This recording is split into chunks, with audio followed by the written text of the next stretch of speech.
জানো তো বন্ধুরা, আমার বাড়িতে আমি যে রান্নাগুলো করি সেগুলোই তোমাদের সাথে শেয়ার করি। নতুন করে স্পেশাল কিছু করি না, প্রত্যেক দিনে যেটা রান্না হয় সেটাই করি। যেমন আজকে আমি এই রেসিপিটা শেয়ার করছি। এই দেখো, মশলা কষাচ্ছি।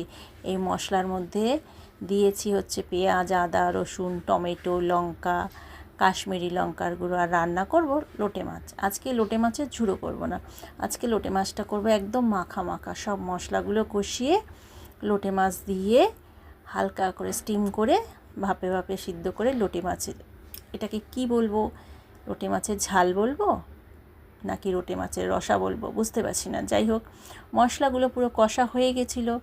এবার লোটে মাছগুলোকে সব সাজিয়ে দিয়ে খুন্তি দিয়ে আলগা করে একটু নাড়াচাড়া করে মশলাগুলো গায়ে মাখা মাখা করে দিয়ে এই যে দিয়ে দিয়েছি। এইবার ওকে আঁচটা স্টিম করে ভাপে ভাপে সেদ্ধ হতে দেবো। আর লোটে মাছ তো জানোই বেশিক্ষণ লাগে না রান্না